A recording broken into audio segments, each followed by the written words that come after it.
বৈষম্য বিরোধী ছাত্র আন্দোলনের মুখে গত 5 আগস্ট দেশ ছেড়ে ভারতে চলে যান শেখ হাসিনা। সেদিন লং মার্চ টু ঢাকা কর্মসূচির সময়ে বাংলাদেশের এই সাবেক প্রধানমন্ত্রী তার বোন শেখ রেহানাকে নিয়ে পালিয়ে যেতে বাধ্য হন।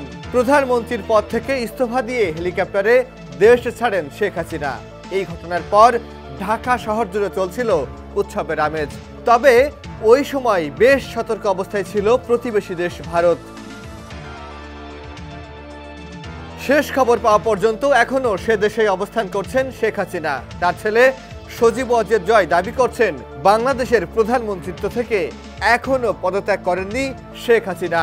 শেখ হাসিনাকে আশ্রয় দিলেও বাংলাদেশের ডক্টর মোহাম্মদ ইউনূসের নেতৃত্বে যে অন্তর্বর্তী সরকার গঠিত হয়েছে তাতে প্রথমে যারা শুভকামনা জানিয়েছেন তাদের একজন ভারতের প্রধানমন্ত্রী নরেন্দ্র মোদী।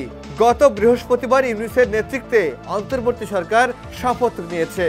নয়াদিল্লি বলেছে ঢাকার সঙ্গে কাজ চালিয়ে যাবে তারা।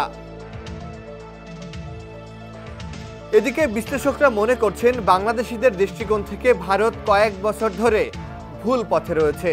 ভারত সরকার ঢাকায় একেবারেই কোনো পরিবর্তন দেখতে চায়নি এবং বছরের পর বছর ধরে এটা পরিষ্কার করে দিয়েছিল তারা হাসিনা ও আওয়ামী লীগের কোনো বিকল্প দেখছে না। শেখ হাসিনা বেইজিং এর সঙ্গে দৃঢ় সম্পর্ক বজায় রেখে নয়াদিল্লির সমর্থন পেয়েছেন এবং উভয় দেশের সঙ্গে সূক্ষ্ম ভারসাম্য রক্ষা করেছেন। বহু বছর ধরে ভারতের সবচেয়ে প্রিয় বিদেশি অতিথিদের অন্যতম হলেন শেখ হাসিনা। তিনি বাংলাদেশের প্রধানমন্ত্রী থাকুক বা না থাকুক, বিরোধী নেত্রী বা যাই থাকুক না কেন, তিনি ছিলেন রাজনৈতিক আশ্রয়ের ভারতের সবচেয়ে প্রিয় মানুষ।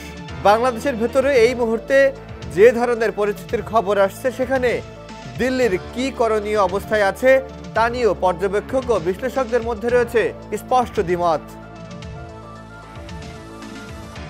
এদিকে দিল্লিতে বর্তমানে অন্য আরেকটি মতবাদ হলো ভারত যদি বাংলাদেশের এই পরিস্থিতি দেখেও চুপচাপ হাত গুটিয়ে থাকে তাহলে ঘরের পাশে আরেকটি মৌলবাদী শক্তির উত্থান অবধারিত এবং এমনকি লক্ষ লক্ষ হিন্দু শরণার্থীর ধাক্কা সামলানোর জন্য ভারতকে প্রস্তুত থাকতে হতে পারে।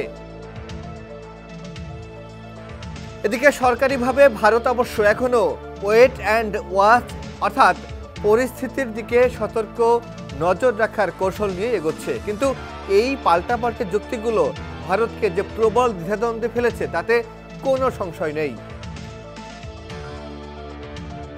বলা হচ্ছে বর্তমানে বাংলাদেশ শেখ হাসিনার বিরোধীদের নিয়ন্ত্রণে। অতীতে হাসিনা সরকারকে সমর্থন করা ভবিষ্যৎ ভারতের জন্য বড় সমস্যা দেখা দিতে পারে। ইন্টারন্যাশনাল ক্রাইসিস গ্রুপের বিশ্লেষক থমাস কিন বলেন, বাংলাদেশিদের দৃষ্টিকোণ থেকে গত কয়েক বছর ভারত ভুল পক্ষে অবস্থান নিয়েছে। ভারত সরকার নিশ্চিতভাবেই ঢাকায় কোনো পরিবর্তন চায়নি। তবে বিশ্লেষকরা এও মনে করছেন অর্থনৈতিক শক্তি দুই দেশকে আবারও একসঙ্গে কাজ করতে বাধ্য করবে। ডেস্ক রিপোর্ট, সমকাল।